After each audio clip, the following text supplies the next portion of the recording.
हर हर महादेव, जय भोलेनाथ। नमस्कार दोस्तों, आप सभी का स्वागत है धर्म ज्ञान के मार्ग में। आज हम बात करेंगे कर्क राशि वालों के लिए 1 से 30 अप्रैल 2025 कैसा रहने वाला है। अप्रैल के महीने में कर्क राशि वाले आपको क्या क्या लाभ मिलेगा, क्या क्या सावधानी रखनी है, क्या उपाय करना चाहिए अपने जीवन में आगे बढ़ने के लिए। चलिए सभी महत्वपूर्ण बातें एक एक करके जानते हैं विस्तार से। आपका भाग्य, कैरियर, स्वास्थ्य, शिक्षा, प्रेम, परिवार, नौकरी, व्यापार, सब कुछ के बारे में जानेंगे। वीडियो में बने रहिएगा, अंत तक लास्ट तक जरूर देखिएगा, जिससे कि आप लोगों को सारी जानकारी समझ में आ जाए। तो चलिए देर न करते हुए इस वीडियो को शुरू करती हूँ। दोस्तों, यह राशिफल आपके नाम राशि चंद्र राशि पर आधारित है। तो शुरू करती हूँ आपके स्वास्थ्य से।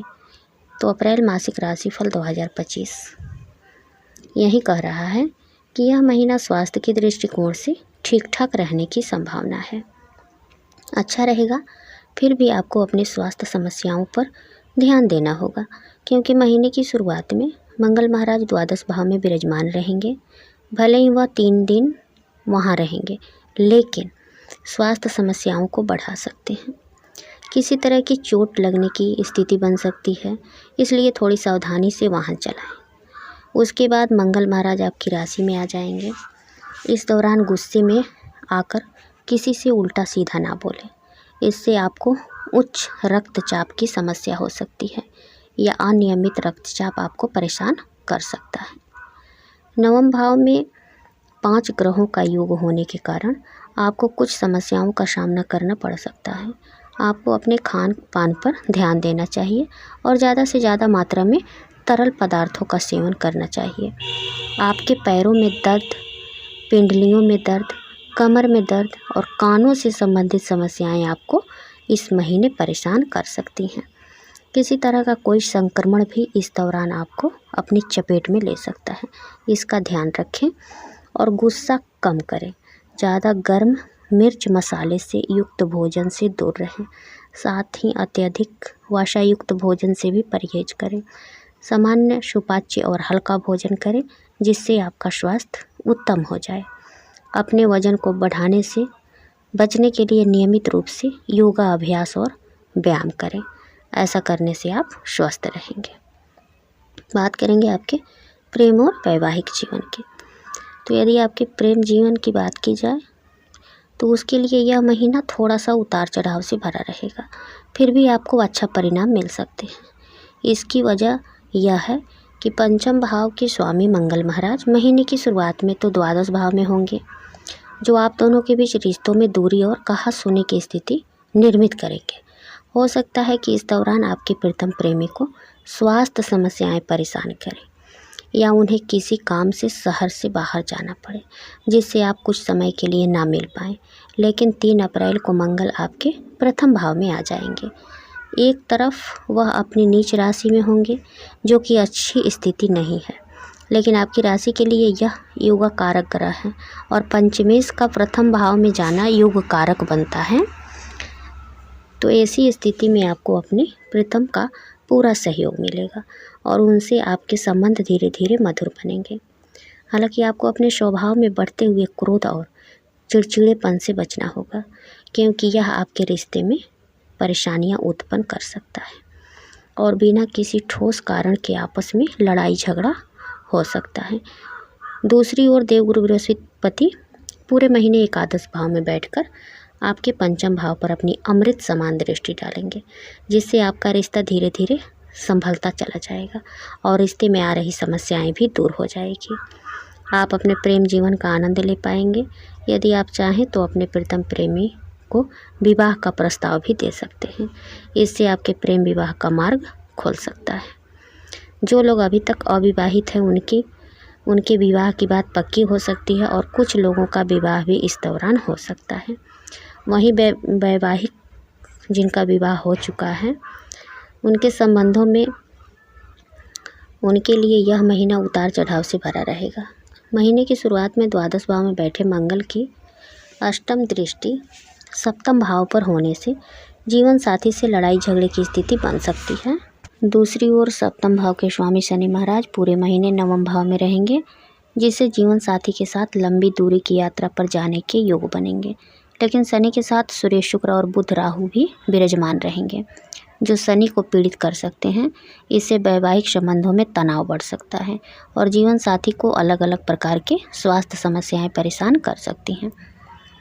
इन सब के बावजूद बृहस्पति महाराज सप्तम भाव को भी संभालेंगे और आपका रिश्ता चलता रहेगा। साथ ही धीरे धीरे आपसी समझ विकसित होंगी। यही आपसी समझ आपके रिश्ते को परिपक्व बनाएगी और आप एक दूसरे को बेहतर तरीके से समझेंगे।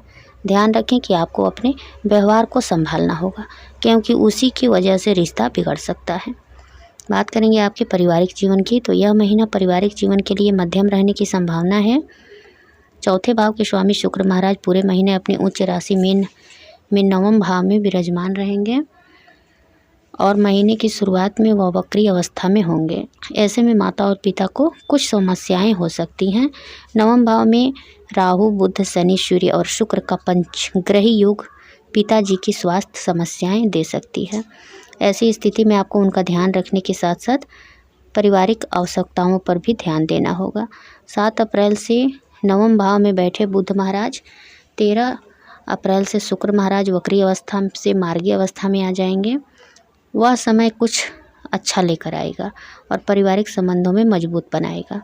उसके बाद 14 अप्रैल को सूर्य महाराज नवम भाव से निकलकर दसम भाव में अपनी उच्च राशि मेष में विराजमान होंगे। यह समय पिताजी को भी तरक्की देगा और आपके भी काम में सफलता मिलने के योग बनेंगे, जिससे पारिवारिक जीवन में खुशहाली आएगी। फिर भी आपके पिताजी को कुछ स्वास्थ्य समस्याएं परेशान कर सकती है। बात करेंगे आपके आर्थिक स्थिति की, तो अप्रैल के महीने में आर्थिक स्थिति को देखा जाए तो आपके लिए यह महीना कई मामलों में अच्छा रहने की संभावना दिखाई दे रही है। महीने की शुरुआत में कुछ कमज़ोर रहेगी, क्योंकि मंगल महाराज द्वादश भाव में बैठकर आपका कुछ खर्च बढ़ा सकते हैं। चोट लगने की स्थिति बन सकती है, इसलिए थोड़ा संभल कर रहें, उस पर भी खर्च हो सकता है। आप काम के सिलसिले में एक स्थान से दूसरे स्थान पर जा सकते हैं, इसमें भी कुछ खर्च हो सकते हैं। लेकिन 3 अप्रैल को ही मंगल महाराज आपकी राशि में प्रवेश कर जाएंगे, जो आपके लिए अच्छा समय होगा और राजयोग समान आपको परिणाम मिलेंगे। इससे आपको आर्थिक लाभ मिलने की स्थिति बनेगी। पूरे महीने एकादश भाव में बृहस्पति महाराज बैठकर आपकी आमदनी को बढ़ाने में महत्वपूर्ण योगदान देंगे और आपको धन लाभ प्रदान करेंगे। बात करेंगे आपके कैरियर की, तो कैरियर की दृष्टिकोण से यह महीना आपके लिए थोड़ा सा मध्यम है, लेकिन कुछ अच्छी बातें भी है। इस महीने हो सकती है यदि आप कोई नौकरी करते हैं तो दसम भाव के स्वामी मंगल महाराज महीने की शुरुआत में द्वादश भाव में विराजमान रहेंगे, जो आपको विदेश गमन करा सकते हैं अथवा काम के सिलसिले में एक जगह से दूसरी जगह भेज सकते हैं। उसके बाद 3 अप्रैल को वह आपके ही प्रथम भाव में आ जाएंगे, आपको सफलता मिलने के प्रबल योग बनाएंगे।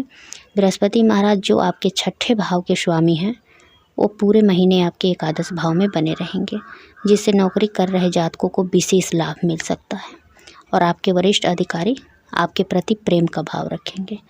आपसे उनकी निकटता आपको समय समय पर लाभ पहुंचाएगी।